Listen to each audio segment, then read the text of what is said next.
Welcome po! Dito yan sa Botlea, Kabak, sa ating Facebook account. At syempre, isang mapagpalang maga sa ating lahat. Mula rito sa Pilipinas hanggang sa lahat ng sulok ng bundok na nakakapakinig sa atin via Facebook. Pero bago yan, simulan natin ang ating pagdinilay ngayong araw na ito sa pamamagitan ng dalangin sa kanan ng Ama ng Anak at ng Espiritu Santo. Amen. Ako, Panginoon. Papurit pasalamat na naman sa araw na ito. Salamat sa nakaraang araw, nagdaang araw, ng aming buhay na ipinahintulot mong aming ma-enjoy. Thank you, Lord God, for this morning, for just letting me, sa pagbibigay mo sa akin ng panahon at pagkakataon upang maghayag ng iyong mabuting balita, Panginoon. Dalangin ko at siyempre kasama na ang buong mga tagapakinig at taga-subaybay ng Botlea na sana lahat kami ay lagi mong tunghayan, envelope us with your love, Lord God, kahit na kami ay madalas nagkakamali, nagkakasala at kung minsan ay paulit-ulit din namin nagagawa. Patawarin mo kami sa lahat ng uri ng aming mga kasalanan, Panginoon, at patuloy mo kami bigyan ng iyong mga provision at mga divine intervention ay patuloy naming ma-enjoy, Lord God, at matanggap mula sa iyo sa grasya ng Espiritu Santo, Panginoon. Lord, maraming salamat din sa mga kapatid namin na iniligtas mo dito sa nakaraang bagyo, ang mga kalamidad, Panginoon, at sa mga kapatid namin na nagkaroon ng mga pagsubok ng trials dahil sa kalamidad na ito, dinadalangin namin ang kanilang mahal sa buhay, Lord God. Kayo na pong bahala, Lord God, na magbigay sa kanila ng gabay, magbigay sa kanila ng inspirasyon, kung paano ito, Panginoon, ay ikaw ang nakakaalam higit sa lahat.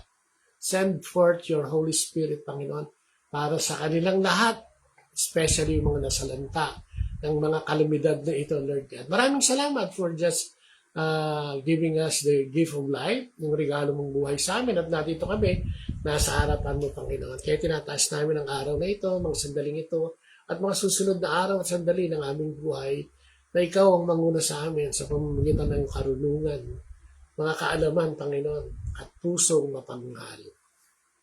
Didalangin namin sa matamis na pangalan ng iyong anak na si Jesus, kasama ng Espiritu Santo, sa kanyang kabunyan.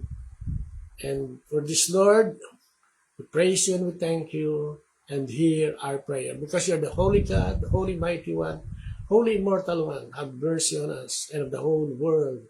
Jesus, we believe and trust in you. In the name of the Father, the Son, and the Holy Spirit. Amen. Yan.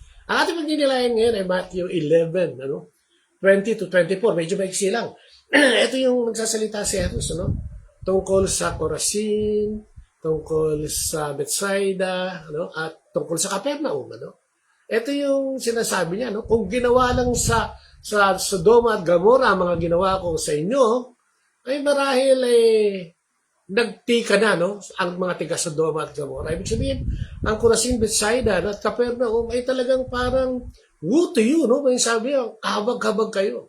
Sapagkat in spite of the miracles na ginawa dito, nakababalaghan, pagbuhay ng patay, pagpapalayas ng demonyo, pagpapagaling ng mga lepers, at kung ano-ano pa, na ginawang milagro ng ating Panginoon, ay hindi nagbalik loob ang mga tao dito. Kaya parang, sabi nga niya sa susunod na verse nito, sabi niya, nagpasalamat siya sa Ama, na hindi hinayag sa mga marurunong at mga mayayaman o matatalino, kung hindi sa mga bata.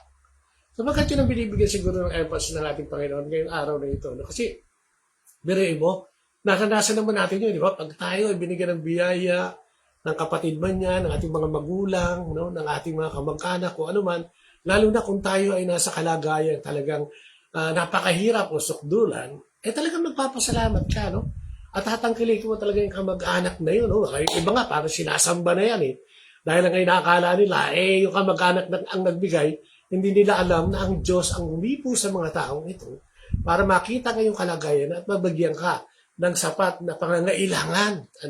So ang Diyos ay ganun. Tayo din, di ba? Pag tayo ay binigyan ng ating ng pabuya para sa ating mga mabubuting gawa, talaga namang nagbubunyi tayo. Katulad yung pagka sumunod ka sa Diyos, pag tinangkilik mo ang Diyos at hinahag mo ang kanyang mabuting balita, mararamdaman mo talaga yung pagsama niya sa iyo, di ba? At yan naman ay sinabi niya sa mga kasulatan, no, na sa mabuting balita. Kaya nga siguro ang sinasabi ng Panginoon ngayon ibalik natin, no? Parang masasabi, ba't nanunumbat ba ang Panginoon? O sige, ilagay na natin doon sa kontekstong gano'n. Di ba marapat lang din naman na ibalik natin sapagkat ito iniram natin, ano? Sabi nga, lahat ng hawak mo ngayon, lahat ng posisyon mo ngayon, sa ayaw at sa gusto natin, bibitawan natin yan pagdating ng panahon at wala tayong magagawa. Kaya sinasabi ng Panginoon, di ba? Yung mga nasa iyo ngayon, yung mga nasa posisyon mo, gamitin mo ito para makaipon ka, no, ng kayamanan patungo sa buhay na walang hanggan. Di ba?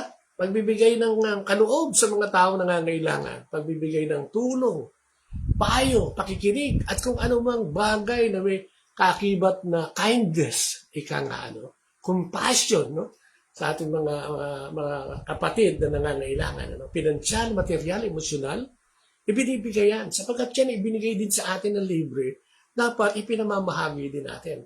Kaya nagkaroon siya ng pagkasungit, no? Nagsungit siya, no? Sa Capernaum, sa Bethsaida, no? Corazin, dahil ang mga taong ito ay parang ang tingin nila sa sarili nila, sila ang may akda nung kanilang tinatamasa at taglay na kung anumang kapangyarihan yun, ano? Kung anong man yung kapangyarihan na yan. Kaya sabi niya doon sa 25 to 27, o especially sa 27 ng Matthew 11, sabi niya, di ba, mabuti pa ang bata, no? Nakakaintindi, no? Ibinigay sa mga bata kasi ang bata madaling kausapin, no? Madaling paglubagin ng loob, madaling pasunurin, no? Lalo-lalo na, di ba, ang bata, pag binigyan mo ng laruan niya, mas madaling kausap, mas madaling i-weigh, no? Ibig sabihin, mas magaan. So parang ganun yung ginagawa, sinasabi ng Diyos. Sana magkaroon tayo ng pusong mababa, no? At handang tumanggap ng mga biyaya at mungkahi din naman mula sa Panginoon. Tayo tinatawagan ng ating Panginoon. No? Tayo tinatawagan ng ating Panginoon. Araw-araw yan. Pero ba't nagiging bigay? Sapagkat ang tingin natin sa natamo natin o tinatamasa natin, galing sa ating effort. Ang tingin natin, dahil matalino ka. No? Dahil pinag-aralan mo mabuti yung iyong pag-aaral noong mga panahon na nag-aaral ka pa. Ha? Kaya nagtagumpay ang iyong negosyo. At ito ay ina-attribute mo sa iyong kakayahan. Nakakalimutan natin na ang kakayahang ito ay hindi magkakameron o hindi mangyayari kung hindi sa patnubay ng Diyos. Parang sinasabi ng siguro ng Diyos kayo. Diba? Sa pamamagitan ng iyong pagpapakumbaba, pagbabahagi, ako ang ibinabahagi mo. Dahil makikita nila na ang iyong mga gawa ay mga gawang itinuro ko sa iyo. Parang ganun lang, di ba? Kasi kung tutusin mo, ano ba naman ang magagawa natin para bayaran ng Panginoon o para bayaran ng Diyos sa kanyang ginawa sa ating buhay, sa ating pamilya, kung paano niya tayo binago, iniligtas ng problema at kapahamakan. Ano?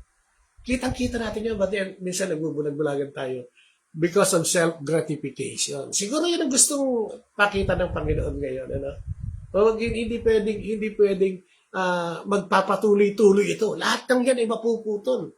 Kaya nga dapat habang meron yan, i-enjoy natin. At the same time, i-share natin. Katulad ng mga nangyayari sa ating lipunan. May mga bagay na na-enjoy mo yan dahil tinamasa mo yan, kinamkam mo yan, no? Nagpakasawa ka dyan. But in the end, madadala mo ba kahit ano doon? Wala naman. Kasi nasabi ng Diyos may hangganan. Hindi lang yung kapangyarihan natin ang may hangganan, kung hindi yung mga tinatamasa natin na tinitignan natin as kapangyarihan sa ating buhay. Isa lang ang makapangyarihan, ang Diyos. No? God is omnipotent, omnipresent, and omniscience. No? Siya ay ever-present sa lahat ng sitwasyon na sa buhay natin at laging nandiyan. Siya din yung all-powerful God. Hindi na? At siya rin yung omniscience God. Siya ang nakakaalam ng lahat mula nung nakaraan, ngayon at hanggang kasalukuyan o sa mga darating na panahon. No? So kaya, ang sinasabi ng Panginoon ngayon ay pagbibigay sa atin ng tsansa na sumasumahin natin, no, ang ating mga ginagawa. Especially yung ating pakikitungo sa ating kapwa. Now remember na dyan siya nakapokus, no? Kung paano tutulungan ang mga hihirap, paano iangat ang antas ng kanilang pamumuhay, paano iangat ang antas ng kanilang sitwasyon sa lipunan bilang pangkalahatan. Ganon din ang panawagan sa atin. Kung binagyan ka ng biyaya, kailangan makita mo rin yung mga walang biyaya. Sabi niya, with great power comes great responsibility. Meron tayong responsibilidad. No? Sabi niya sa Biblia, binigyan kita. No? Ang Diyos ay nagbibigay ng grasya at mga blessing. Pero hindi niya inaalis yung pagiging accountable natin sa mga blessing na ito. Ibig sabihin, tinitignan din ng Diyos. Paano mo ba ito ginamit? No? Paano mo ba ito binahagi? O ito ba'y sinolo mo na lang? At sa'yo na lang? Ano? Parang sinasabi ng Diyos, ano ang gagawin mo ngayon yan? Kayong kukunin ko na ang ipinahiram ko sa iyong buhay. Medyo malalim. Malalim. Titignan mo, parang ano lang, no? Sinasabi niya lang na kung ginawa sa iba, no? Doon sa makasalanan, ginawa, bangla ka nagbago. Samantalang ikaw, no? Binigay ang lahat, walang nakitang pagbabago sa iyo, kundi pagiging palalo. Pagiging palalo ay natatapos. Tumingin ka sa kapaligiran, hindi ko na kailangan sabihin. May mga bagay na akala natin, may enjoy natin, habang buhay. Pero kung minsan buhay ka pa, hindi mo na ma-enjoy. Dahil pinigil na to at sinupil na dahil sa iyong pagmamalabis. No? Ngayon ay panahon para makatulong, tumulong sa mga kapitbahay, sa mga nasalanta, sa mga kapatid na may mga problema, sa mga may sakit. No? Ipagdasal natin silang lahat. At huwag kalimutan ang pagtangkilik sa Diyos sapagkat siya lamang ang pwedeng tumulong hindi lang sa atin, kung hindi sa lahat sa atin. Sabi ko nga, siya ay ever-loving and present God. Siya din ang pinaka-matalino sa lahat. Super supreme, ika nga. No? Ano, walang sinabi si Superman. Walang sinabi yung mga superheroes ng sangkalupaan. Ang kapangyarihan ng Panginoon ay superseding lahat ng kapangyarihan. Siya yun talaga. Hindi mo maabot. Hindi mo na makita ang kanyang kapangyarihan. Pero ito yung binibigay niya nang hindi mo namamalayan kung ikaw ay nakaangkla sa Kanya. Amen? So, tignan po natin yan. No? In the name of the Father, of the Son, of the Holy Spirit. Amen. Yes, Lord God, maraming salamat sa umagang ito.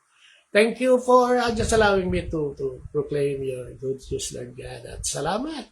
At ngayon ay binuksan mo ang aking kaisipan upang ibahagi ang parte na kung saan ay nililinaw mo, na hinihingi mo din ang aming pasasalamat, na hinihingi mo din yung laman ng aming bulsa, na hinihingi mo ang laman ng aming puso at kaisipan, Panginoon.